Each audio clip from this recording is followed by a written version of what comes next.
महालक्ष्मी व्रत में माता लक्ष्मी की उपासना की जाती है। ऐसी मान्यता है कि जो भक्त सच्चे मन से ये व्रत रख माता की विधि विधान से पूजा कर उनकी व्रत कथा को सुनता है, उसकी सभी मनोकामनाएं पूरी हो जाती हैं।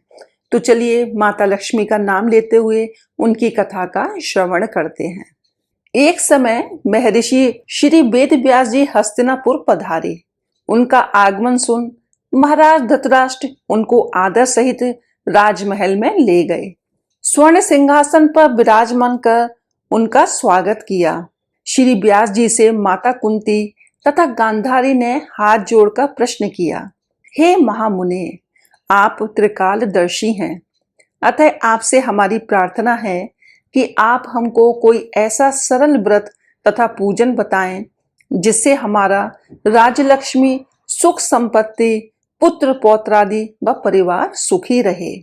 इतना सुन श्री वेद व्यास जी कहने लगे, हम एक ऐसे व्रत का पूजन व वर्णन कहते हैं जिससे सदा लक्ष्मी जी का निवास होकर सुख समृद्धि की वृद्धि होती है। यह श्री महालक्ष्मी जी का व्रत है। इसे गजलक्ष्मी व्रत भी कहा जाता है, जिसे प्रतिवर्ष आश्विन कृष्ण अष्टमी को विधिवत किया जाता है। हे महामुने, इस व्रत की विधि हमें विस्तार पूर्वक बताने की कृपा करें। तब व्यास जी बोले, हे देवी, यह व्रत भाद्रपद शुक्ल अष्टमी से आरंभ किया जाता है। इस दिन स्नान करके 16 सूत के धागों का डोरा बनाएं, उसमें 16 गांठ लगाएं, हल्दी से पीला करें। प्रतिदिन 16 दूब व 16 गेहूं डोरे को चढ़ाएं। आश्विन यानी कि क्वार के कृष्ण अष्टमी के दिन उपवास रखकर मिट्टी के हाथी पर श्री महालक्ष्मी जी की प्रतिमा स्थापित कर विधि पूर्वक पूजन करें। इस प्रकार श्रद्धा भक्ति सहित महालक्ष्मी जी का व्रत पूजन करने से आप लोगों की राजलक्ष्मी में सदा अभिवृद्धि होती रहेगी। इस प्रकार व्रत का विधान बताकर श्री वेद व्यास जी अपने आश्रम को प्रस्थान कर गए। इधर समयानुसार भाद्रपद शुक्ल अष्टमी से गांधारी तथा कुंती अपने अपने महलों में नगर की स्त्रियों सहित व्रत को आरंभ करने लगी। इस प्रकार 15 दिन बीत गए। 16वें दिन आश्विन कृष्ण अष्टमी के दिन गांधारी ने नगर की सभी प्रतिष्ठित महिलाओं को पूजन के लिए अपने महल में बुलवा लिया। माता कुंती के यहाँ कोई भी महिला पूजन के लिए नहीं आई। साथ ही माता कुंती को भी गांधारी ने नहीं बुलाया। ऐसा करने से माता कुंती ने अपना बड़ा अपमान समझा। उन्होंने पूजन की कोई तैयारी नहीं की एवं उदास होकर बैठ गई। जब पांचों पांडव युधिष्ठिर, अर्जुन, भीम, नकुल और सहदेव महल में आए तो कुंती को उदास देखकर पूछा, हे माता, आप इस प्रकार उदास क्यों हैं? आपने पूजन की तैयारी क्यों नहीं की? तब माता कुंती ने कहा, हे पुत्र, आज महालक्ष्मी के व्रत का उत्सव गांधारी के महल में मनाया जा रहा है। उन्होंने नगर की समस्त महिलाओं को बुला लिया और उसके 100 पुत्रों ने मिट्टी का एक विशाल हाथी बनाया, जिस कारण सभी महिलाएं उस बड़े हाथी का पूजन करने के लिए गांधारी के यहाँ चली गईं, लेकिन मेरे यहाँ नहीं आई।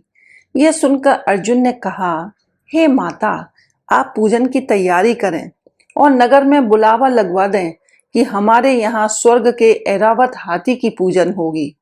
इधर माता कुंती ने नगर में ढिंडोरा पिटवा दिया और पूजा की विशाल तैयारी होने लगी। उधर अर्जुन ने बाण के द्वारा स्वर्ग से ऐरावत हाथी को बुला लिया। इधर सारे नगर में शोर मच गया कि कुंती के महल में स्वर्ग से इंद्र का ऐरावत हाथी पृथ्वी पर उतारकर पूजा जाएगा। समाचार को सुनकर नगर के सभी नर नारी, बालक एवं वृद्धों की भीड़ एकत्र होने लगी। उधर गांधारी के महल में हलचल मच गई।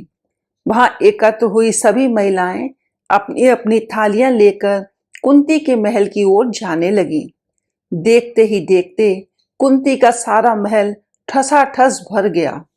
माता कुंती ने ऐरावत को खड़ा करने हेतु अनेक रंगों के चौक पुरवाकर नवीन रेशमी वस्त्र बिछवा दिए। नगरवासी स्वागत की तैयारी में फूलमाला, अबीर, गुलाल, केसर हाथों में लिए पंक्तिबद्ध खड़े थे। जब स्वर्ग से ऐरावत हाथी पृथ्वी पर उतरने लगा तो उसके आभूषणों की ध्वनि गूंजने लगी। ऐरावत के दर्शन होते ही जय जयकार के नारे लगने लगे।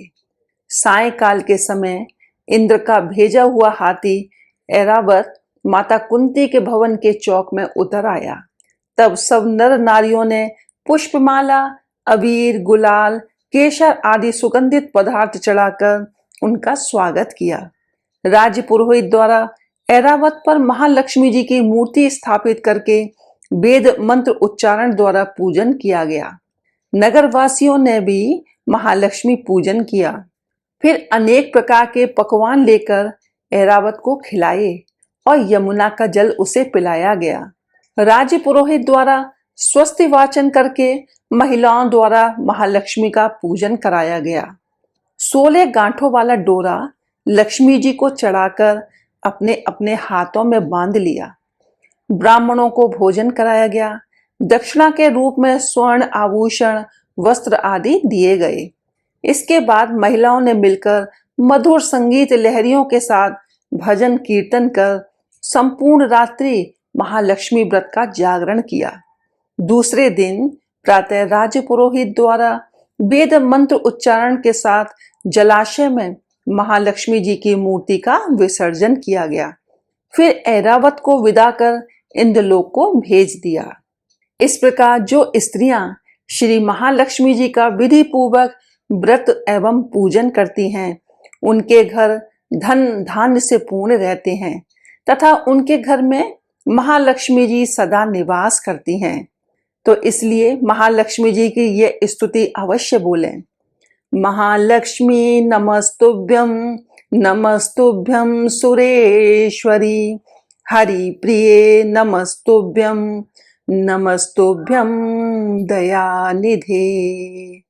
बोलो लक्ष्मी मैया की जय हो।